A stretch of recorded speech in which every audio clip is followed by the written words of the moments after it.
রাস্তা পাকা না হওয়ায় প্রতিনিয়ত চরম দুর্ভোগের শিকার হচ্ছেন বিশপনগরের অর্ধশত উপজাতি পরিবার। দুর্ভোগে পড়েছে স্থানীয় কৃষকরা। যুগ যুগ ধরে এই দুর্ভোগ চলে এলেও উদ্যোগ নেই রাস্তাটি পাকা করার। বলছি শালিতাবাড়ি উপজেলার সীমান্তবর্তী পাহাড়ি গ্রাম পানিহাটা বিশপনগরের কথা। উপজেলা সদর থেকে প্রায় 17 কিলোমিটার দূরে ভারতের কুল ঘেঁষে সবুজ আর গাঢ় পাহাড়ে ঘেরা ফেকামারি, যার অপর নাম বিশপনগর। মূলত এই পাহাড়ি এলাকায় বসবাসকারী প্রায় অর্ধশত পরিবারের সবাই গারো উপজাতি এবং খ্রিস্টান ধর্মাবলম্বী। বিশপনগরে লাগেনি উন্নয়নের কোনো বিশেষ ছোঁয়া। আমাদের এই যে রাস্তাঘাট ভালো না, তেমন পাহাড়ি এলাকা, এই রাস্তার কারণে সব কিছুই আর কি সমস্যা হয় আর কি। বছর খানেক আগে বিদ্যুতের সংযোগ পেলেও পাকা রাস্তা, মানসম্মত লেট্রিন, সুপেয় পানির ব্যবস্থা কোনোটি জোটেনি তাদের ভাগ্যে। মাত্র 1 কিলোমিটার রাস্তার কারণে দুর্ভোগে অন্তত 1.5 শতাধিক মানুষ।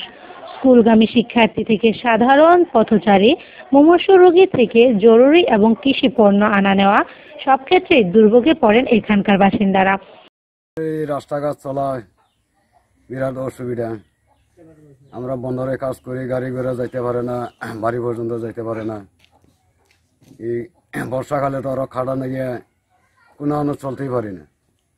দুর্ভোগে বিশপনগরের পাশে তালতলা মাঠের কৃষি জমির মালিকরাও। প্রতি বছর বর্ষা এলেই এর দুর্ভোগ যেন চরমে পৌঁছে। হালকা যান তো দূরের কথা, স্বাভাবিক চলাফেরাই দুরূহ হয়ে পড়ে।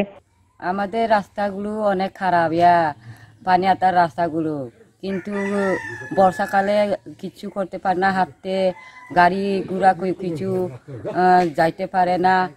বা আমাদের এই যে বিশপনগর পানিহাটাতে অনেক কষ্টতে চলি, বন্দরে গেলেও অর্ধেক রাস্তা 1 কিলো আয়া, তারপরে আমরা গাড়ি দৌড়ন লাগে।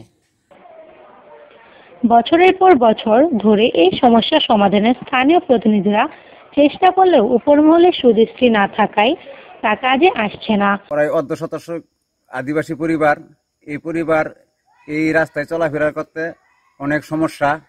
মুসলিম জাতি অনেক জমি চাষাবাদ করে, বুড়ো আমুন 2টা আবাদের জমির ধান এই রাস্তায় শুধু বের করে আনতে হয়। এই সমস্ত কৃষকে এই ধান ক্ষেতের ধান উঠায় আনতে যাইয়া ওদের অনেক খরচ, ওরা অনেক কষ্ট ভোগ করতেছে।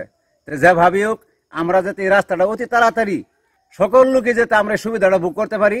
এমন অবস্থায় দ্রুত এই রাস্তাটি পাকা করার দাবি এলাকাবাসীর। শ্রাবণী ইসলাম, মিম, চ্যানেল বাংলা।